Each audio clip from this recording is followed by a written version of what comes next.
नमस्कार। आइए सुनते हैं पद्मा सचदेव की लिखी कहानी कल कहाँ जाओगी। सुबह की पहली किरण की तरह वो मेरे आंगन में छन से उतरी थी। उतरते ही टूटकर बिखर गई थी और उसके बिखरते ही सारे आंगन में पीली सी चमकदार रोशनी कोने कोने तक फैल गई। खिलखिलाकर जब वो सिमटती तो रोशनी का एक घना धुआं आंगन के बीचों बीच लहरने लगता और उसकी बेबाक हंसी से आंगन के जूही के फूल खुलकर अपनी खुशबू बिखरने लगते। उसका नाम था प्रीत। मैं उसे प्रीतो कहती थी। हुआ यूं कि मेरी एक बड़ी पुरानी सहेली अपने घर जा रही थी। मेरे पति विदेश गए थे। घर वैसे भी काटने को दौड़ रहा था। सो जब मेरी सहेली ने यह प्रस्ताव रखा कि प्रीतो कुछ दिन मैं घर में रख लूं, तो मैंने फौरन हाँ कर दी। मेरी सहेली का दायां हाथ था प्रीतो। मैं ये जानती थी उसके किंडरगार्टन स्कूल के बच्चे उसे तित्तो कहकर स्कूल में घुसते और फिर उस वो उनके प्रीत आंटी हो जाती। प्रीतो को प्रीत कहलवाने का शौक था। स्कूल से लेकर तकिए के गिलाफ तक का काम प्रीतो के सुपुर्द था। पर जब छुट्टियों में मैडम घर जाने लगी तो प्रीतो को साथ ले जाना उनकी बनिया बुद्धि को ठीक ना लगा। मेरी ये सहेली बचपन से ही दबंग थी। एक बार गोलगप्पे वाले से झगड़ा हुआ और मैडम की चप्पल की मार से वो भाग गया था। जब हम सब गोलगप्पे के खोमचे पर टूट पड़ने ही वाले थे कि मैडम खोमचे वाले की जगह बैठकर प्लेटें सजा सजा कर सबको देने लगी। आनंद फानन में गोलगप्पे हवा हो गए। तब उसने इमली के पानी में तुलसी से सी सी करते हुए बताया, मुआ मुझ अकेली को देख आंख मार रहा था। मैंने देसी जूती से उसकी पिटाई की कि भाग गया। अब से हम उसे मैडम ही कहते थे।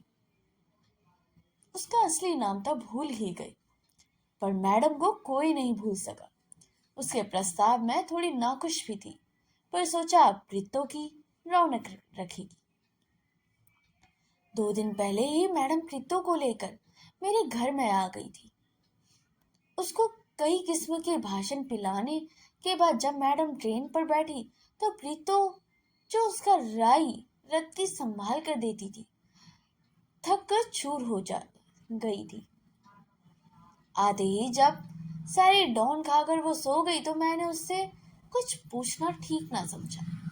दूसरे दिन अभी सुबह नहीं हुई पर घर में चहलकदमी की अपरिचित आवाजें आनी शुरू हो गई थी।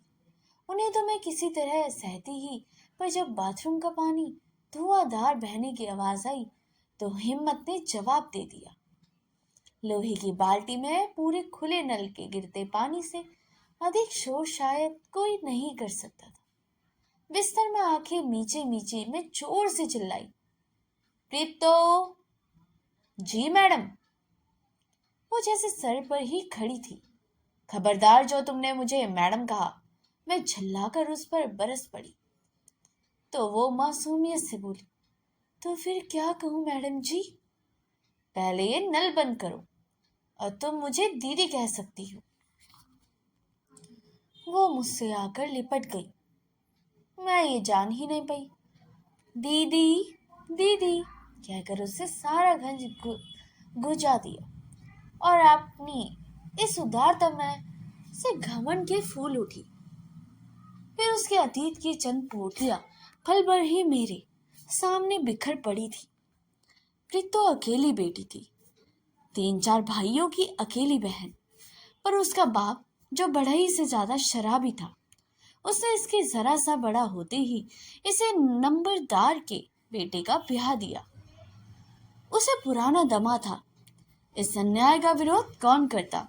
उसके भाई शराबी बाप की मार खा खा कर दौड़ने की उम्र आते ही घर से भाग गए थे। माँ घर की दीवारों जैसी कि एक दीवार थी। भगवान की करनी, सुहागरात के दिन ही सप्तपदी में मैं अग्नि का धुआं पी पी कर दूल्हे महाशय को दमे का ऐसा दौरा पड़ा कि उसे अस्पताल ले जाना पड़ा। सुहाग शैया पर बैठी बैठी प्रीतो सोई रही। किसी ने उधर झांका भी नहीं। सुबह लोगों ने कहा, कुल्लच्छनी, तेरे आते ही पति पर वार कर दिया। पता नहीं नंबरदार के इस नाम का क्या होगा। इसका पांव तो जानलेवा है। तभी हमारी मैडम वहां पहुंच गई और शौहर के मरने से पहले ही उसे घर ले आई। सारे गांव के मुकाबले में वो अकेली ही थी, पर दबंग ऐसी कि उसे देखते ही नंबरदार झुक्का छोड़ उठा खड़ा हो। इसे दबंगता की वजह से आज तक उसकी शादी ना हो पाई थी। ऐसे ख्याति की थी कि पुरोहित भी उसकी जन्म पत्री लेकर कहीं जाने को राजी न होता। सो कुंवारी ही रह गई। प्रीतो की आंखों से तैरते सपने मैडम की बड़ी आसानी से पोंछ डाले और शहर में आकर बच्चों का किंडरगार्टन खोल लिया। प्रीति को जो सहारा मिला तो उससे अपना सारा मन बच्चों में ही लगा दिया। मैडम उसे प्यार भी करती थी, पर मजाल है जो कभी पता चलने दे। प्रीतो जिससे शादी से सुहाग सनी भंवरों से शर्मा शर्मा कर पांव रखे, अग्नि के आगे कसमें वादे करती रही। समय पिघलती रही। वो प्रीतो कब अनुशासन में रहेगी इसका भय मुझे बराबर लग रहा था। मेरे घर में आते ही जरा सी सहानुभूति उसकी आंखों में फिर से सपनों के संदेशे बुनने लगी। सारा काम हंसते हंसते निपटा लेती और सारा दिन कोई 6 बार कंघी करके मुहा हेयर स्टाइल बनाती रहती। बिंदी लगाने का उसे बड़ा ही चाव था। मैंने एक दिन कहा, प्रीतो, तो बिंदी लगाकर मिटा क्यों नहीं देती? उदास होकर बोली, वो जो मर गया है। पर दीदी, मेरा मन बिंदी लगाने को करता है। मैंने कहा, उससे तेरा क्या वास्ता है? ये कोई शादी थोड़ी ही थी। वो उत्साहित होकर बोली, यही तो मैं कहती हूँ, पर मैडम हमेशा टोक देती है। कहती है लाल बिंदी सिर्फ सुहाग नहीं लगा सकती है, तुम काली बिंदी लगाया करो। हाँ दीदी, काली बिंदी तो लगा ही सकती हूँ, और अब मेरे 1 साल तो हो ही गया है। अब उसका प्रेत मुझे तंग नहीं करता। ये कहकर वो खिलखिलाकर हंस पड़ी। इतनी हंसी कि उसकी आंखें आंसुओं से भीग गई। नाक से कुड़कर वो अपने आंसुओं को पोंछती पोंछती कहने लगी, दीदी, अगर वो जिंदा रहता तो मैं गांव कभी ना छोड़ती। शादी से पहले एक बार उसने रास्ते में मेरा हाथ पकड़कर कहा था, कसम खा प्रीतो, मुझे कभी छोड़कर न जाओगी। मैंने अपने सबसे मीठे आम के दरख्त की कसम खाकर कहा, कभी नहीं। तभी किसी के कदमों की आहट हुई थी और उसने मेरा हाथ छोड़ दिया था। उसके घर वाले कहते थे, हमें पता था वे ज्यादा दिन तक ना रहेगा। हमने तो शादी इसलिए करवा दी थी कि प्रेत बनकर हमें तंग ना करे। मेरा गला उन्होंने काटना था सो काट दिया। मैंने कहा, प्रीतो, तू भी अभी 20 की भी नहीं हुई, ऐसी बातें क्यों करती है? तेरी भी किसी बात से कम लगता है तेरी शादी हो चुकी है। ये जो तो तुमने मैडम की संगति में लिया है जानबूझकर, इसे छोड़ना ही होगा। दीदी, पति को लेकर जो सपने में बुना करती थी उनका राजकुमार तो ये तो न था। वो सपने बड़ी बेरहमी के साथ मेरी आंखों से पोंछ दिए थे। अब उस नई स्लेट पर कोई ना कोई रोज आकर मिट जाता था। कोई मूरत बनती ही नहीं। मैंने उसे बड़े प्यार से पूछा, तुम्हें कोई अच्छा लगता है प्रीतो? नहीं, पर मेरा जी चाहता है कि मैं किसी को अच्छी लगूं। हाथ पांव में मेहंदी, मांग में सिंदूर, लाल जोड़ा और सुरमई आंखें। इसके साथ अगर सुहाग होता तो मेरा भी हुआ था। पर सुहाग तो पति के साथ होता है, और वो तो मैंने देखा ही नहीं। प्रीतो, मैडम का किंडरगार्टन तो तू ही संभालेगी ना? अगर तुझे कोई अच्छा लगे तो क्या सब छोड़ जाएगी? पता नहीं दीदी, पर मैडम क्या ये बात कभी सह पाएगी? यही तो बात है, मैडम का मुझ पर पूरा भरोसा है। इसी से मुझे डर लगता है कि कहीं कोई अच्छा ना लगे। मैडम तो मैडम, बच्चों के माँ बाप भी मुझे पर भरोसा करते हैं। मैडम को तो सबके नाम पर ही नहीं आते, पर फिर अगर एक दिन अपने हाथ से बनाकर ना खिलाऊं तो मैडम खाती ही नहीं। कभी कभी मेरा मन नहीं करता तो भी बनाती हूँ। किसी को भूखा रखना पाप है ना दीदी? मैंने उसकी तरफ देखा, जी चाहा इसे कहूं, तू भी तो भूखी है प्रीतु।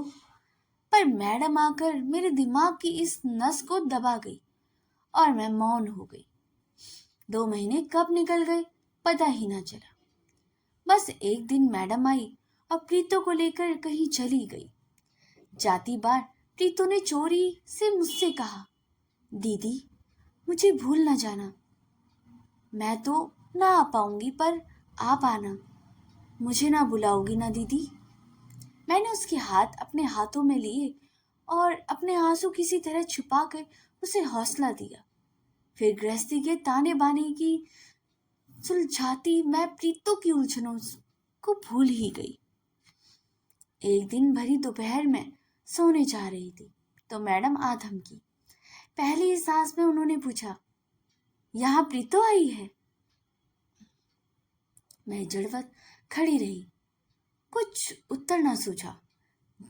जवान जहान लड़की आखिर कहाँ गई? मुझे चुप देखकर मैडम बोली, उसे आग लगी है तो मैं जान गई। बस गलती एक ही हुई कि मैं उसे सब्जी लेने अकेले भेजती रही। सब्जी की टोकरी में छुपाकर बिंदी ले जाती थी, उस मरघट के पास जाकर लगाती थी। क्या आग है बिंदी लगाने की? जब भी कल मुंह ही आती देख कर लगा आती। फिर कपड़े इस्त्री करते वक्त, सब्जी काटते वक्त या चपातियां सेकते वक्त कैसे कैसे तो शर्माकर मुस्कुराती थी पट्टी। मुझे क्या पता था इसे क्या मौत पड़ी है? नहीं तो उड़ने से पहले ही काट कर फेंक ना देती।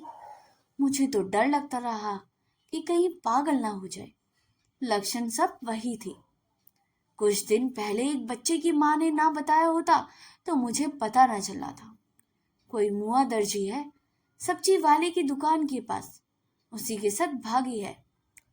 उसी के साथ आंख मटक्का चल रहा था। एक बार मिले तो पुलिस के देकर छुट्टी पाऊं। इंस्पेक्टर तिवारी के दोनों बच्चे मेरे ही स्कूल में हैं। मैंने उनकी बातों का परलाना रोकते हुए कहा, मैडम तुम रूखी सूखी लकड़ी हो। अगर वो नागर बेल कहीं सहारा ढूंढती है तो उसे जाने दो, उसे खुशी ढूंढ लेने दो। बेफिक्र मैडम चिल्लाई, ओह तो ये आग तुम्हारी लगाई हुई है? मुझे पहले ही समझ लेना चाहिए था। ये मेरी ट्रेनिंग में कहाँ गलती हुई है? ना तुम्हारे घर उसे रखती ना ये नौ बताती। अब मुझे भी ताव आ गया। मैं चिल्ला कर कहा, ये आग मैंने नहीं लगाई, पर ये आग मुझे ही लगानी चाहिए थी। तुम मेरी दोस्त हो। तुम्हारे पापों का प्रायश्चित मैं ना करूंगी तो कौन करेगा? तुम क्या जानो पुरुष के प्यार के बगैर जिंदगी कैसे रेगिस्तान सी होती है।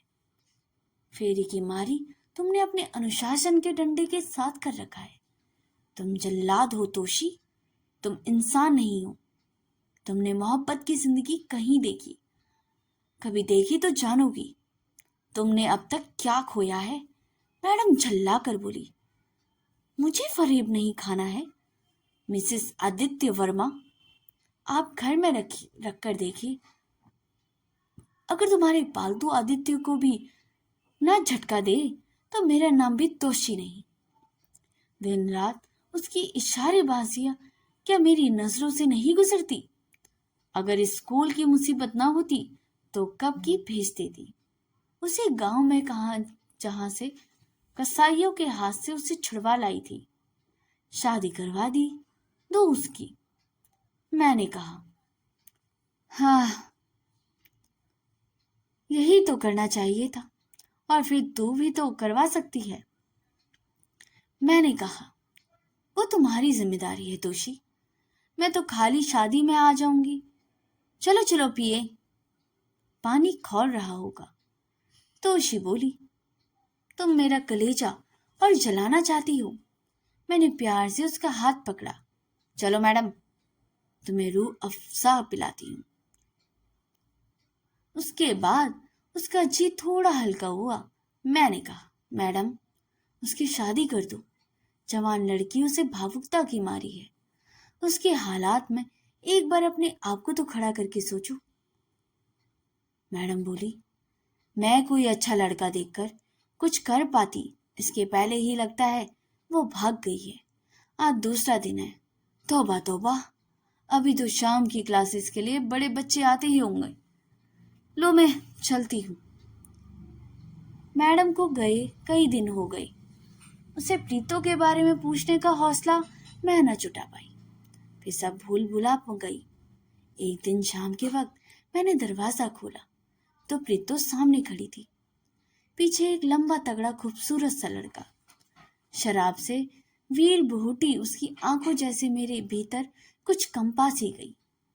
बिखरे बाल और दम्त के भरे हुए चेहरे पर मस्तक उसने मेरी अभ्यंथना में जरा झुका कर दिया। प्रीतो ने कहा, यही दीदी है। मैं स्नेह से दोनों को अंदर ले आई। कमरे में दोनों को बिठाकर थोड़ा सा मुस्कुराई भी। चाय का पानी चढ़ाने जैसे ही रसोई में गई, प्रीतो पीछे आ गई। हंसकर बोली, कैसा है? मैंने कहा, अच्छा। वो हंसी। फिर बोली, शराब तो रात को पीता है। आंखें हमेशा लाल रहती हैं। होठों के कई बल सवार कर वो हंसने लगी। हंसते हंसते उसकी आंखें भरी को नजरअंदाज करके मैंने कहा, मैडम को मिली? प्रीतो ने नीची नजर करके कहा, गई थी। उसने निकाल दिया और कहा, दोबारा यहां मत आना। प्रकाश, यही आदमी बड़ा गुस्सा हुआ। थोड़ा ठहर कर बोला, दीदी, मुझे पुरानी धोतियां देना। ये एक ही धोती है, मैडम की थी। मैंने उसे धोतियों के साथ शगुन के रुपये भी दिए और प्यार से कहा, प्रीतो, मैं भी हूं। कभी 19-20 हो तो याद रखना। प्रीतो मेरे सीने से लगकर रो पड़ी। मुझे मालूम था गलती कर चुकी थी। ये आदमी पति जैसे नहीं लग रहा। मैंने उसे भी चाहते हुए शकुन दिया। पता नहीं क्या हुआ, उसने मेरे पांव छुए। मुझे लगा बेटियां ऐसे ही विदा होती हैं। फिर कुछ दिन बाद मैडम का फोन आया। बगैर भूमिका बांधे उसने कहा, क्या दोस्ती निभा रही हो मिसेस आदित्य वर्मा? कल तुम्हारी वही साड़ी पहने प्रीतो मिली थी जो हमने साथ साथ कॉलेज के मेलों में खरीदी थी। कमाल किया तुमने, साड़ी दी तो धुआं तक ना निकाला। वो आई थी, देखना कहीं साड़ी भी कभी आदित्य को भुलवा न दो। ये कहकर उसने ठग से फोन बंद कर दिया। आदित्य, मैं चौंकी। ये मैडम कितनी संग दिल है। उसने दूसरे ही दिन प्रीतो फिर आई, पर अकेली। आते ही मेरे पीछे पीछे रसोई घर में आकर बोली, मुझे बैगन की पकौड़ियां बना दोगी? मैंने उसे भरपूर नजर से देखा। वो शर्माई और कहने लगी, अभी तो 3-4 महीने हैं। आज वो नासिक गया है, तभी आ सकी हूँ। मुझे कुछ पैसे भी दोगी ना? तो वो खाली राशन लाकर रख देता है, एक भी पैसा हाथ में नहीं देता। बाहर से ताला लगाकर दुकान पर जाता है। कभी भुने छाने खाने को मन करता है, पैसे रात को उसकी पैंट से गिर जाते हैं तो ले लेती हूँ। फिर अचानक खुश होकर बोली, वहाँ एक खिड़की है जिसमें से कूदकर कभी कभी निकल जाती हूँ। पर एक दिन पड़ोसी ने उसे बता दिया। उस रात उसने मुझे बहुत मारा। मैंने उसकी ओर देखे बिना पूछा, कोई शादी का कागज है तुम्हारे पास? बोली, नहीं, शादी तो मंदिर में हुई थी। पैसे लेकर प्रीतो चली गई। 3-4 बरस उसका कोई पता न चला। एक दिन मैडम ही कहीं से खबर आई कि उसका पति उसे बहुत मारता है। एक दिन देवर ने उसे छुड़ाने की कोशिश की, सो उसे भी मारा और प्रीति को घर से निकाल दिया। वो तो पड़ोसियों ने बीच बचाव करके मेल करा दिया। मैं थोड़ी दुखी हुई, फिर सोचा बच्चे हैं, बच्चों के सहारे औरतें रावण के साथ भी रह लेती हैं। कल बड़े हो जाएंगे तो उनके साथ प्रीतो भी बड़ी हो जाएगी। वक्त बढ़ता रहा, रोज सुबह भी होती, शाम भी, बच्चे स्कूल जाते, घर जाते, आदित्य भी और मैं भी जिंदगी के ऐसे अभिन्न अंग बन चुके थे कि उसी रोज के ढेरे में जरा सा भी व्यवधान आता तो बुरा लगता। अपनी छोटी सी दुनिया में पूरी दुनिया दिखाई देती। ना वहां कहीं प्रीतो होती, ना उसका स्पष्ट मरघट पति। इसी तरह एक शाम आई, साथ लाई कुछ मेहमान। आदित्य बाजार से कुछ सामान लाने गए थे, तभी दरवाजे की घंटी बजी। दरवाजा खोला तो एक अजनबी औरत अपने फूल से 2 बच्चों को थामे खड़ी थी। मैंने सोचा किसी का पता पूछना चाहती है। मैंने उसे सवालिया निगाह से देखा तो मुस्कुराई। होठ मुरझाए से थे तो मुस्कुराहट पहचान लेने से मुझे ज्यादा देर न लगी। मैंने कहा, प्रीतो। वो बच्चों की उंगलियां छुड़ाकर यूं लिपटी जैसे इस भरी दुनिया में उसे पहचानने वाली सिर्फ मैं अकेली हूँ। मैंने उसे छुड़ाते हुए कहा, प्रीतो, घर में मेहमान हैं, आओ अंदर चलो। उसे बिठाकर मैंने बच्चों को दूध और बिस्कुट दिए। उसे खाता छोड़कर पति मेरे पीछे पीछे आ गई। बगैर भूमिका बांधे उसने कहा, दीदी, वो चला गया दुबई, घर भी किसी और को दे गया, सिर्फ आज रात मुझे रह लेने दो। मैंने कहा, प्रीतो, ये मेहमान आज भी आए हैं, तुम्हें कहाँ सुलाऊंगी, फिर बच्चे भी हैं। प्रीतो ने कहा, इन्हें लेकर मैं बरामदे में सो जाऊंगी, कल सवेरे ही यहीं मैं किसी को मिलना है, वो मेरा कोई इंतजाम करने वाले हैं। मैडम मुझे किसी आश्रम में भेजना चाहती हैं, बस कुछ दिनों की बात है। मेरा माथा ठनका। मैंने कहा, तुम मैडम के घर क्यों नहीं गई? वो कभी भी नहीं रखेंगी दीदी, मैं फिर भी आश्रम में नहीं रह जाना चाहती। पर क्यों? अगर कभी इनका बाप आया तो? मैंने कहा, अगर उसे आना होता तो जाता ही क्यों? उसने कहा, बस कुछ दिन इंतजार करूंगी, कुछ दिन की बात है। मेरी आंखों के आगे आदित्य का चेहरा घूम गया। मैडम जी कहीं हुई बात भी याद आई जो उन्होंने कहा कि वो मुझे भी याद आया। एक दिन उनकी मर्जी के बगैर भी नहीं रख सकती थी, पर प्रीति को यह पूछने का साहस उनमें न था कि कल कहाँ जाओगी। ये तो मैं जानती थी कि सिवाय मैडम के उसे कोई आश्रम जाने को राजी ना कर सकेगा। यही एक लम्हा था। अगर मैं कमजोर पड़ जाती तो उससे जाने का कल न जाने कब आता। मैंने अपने अंदर के इंसान का गला दबाया और कहा, नहीं प्रीतो, यहाँ रहना नामुमकिन है।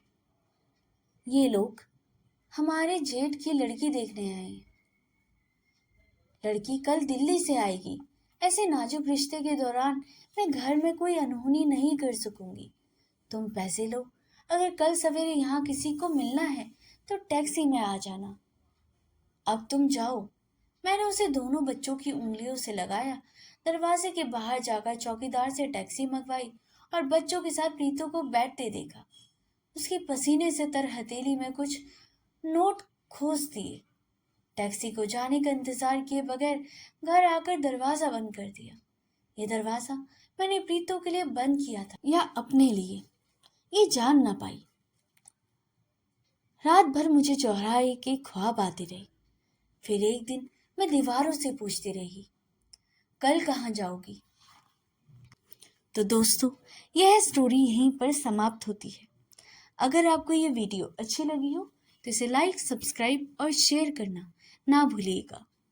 मिलते हैं अगली कहानी में, तब तक के लिए धन्यवाद।